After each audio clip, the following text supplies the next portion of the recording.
প্রতি বছর মাঘের শেষ বুধবার বগুড়ার গাবতলীতে পোড়াদহ বা সোনাশী মেলা হয়।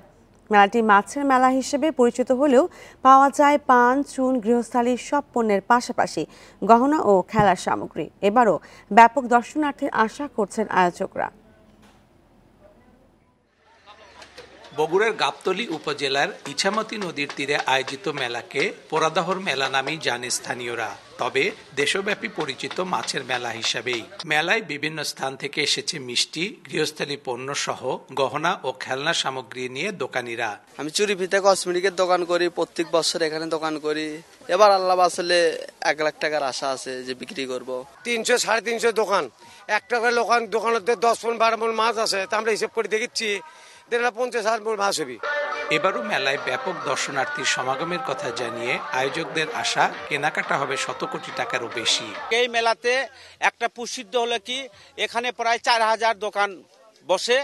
মূলত মাছের দোকান বেশি এবং মিষ্টির দোকান, এবং এই মেলাতে নিত্য প্রয়োজনীয় কৃষি সামগ্রী থেকে শুরু করে পান, চুন পর্যন্ত এই মেলাতে পাওয়া যায়।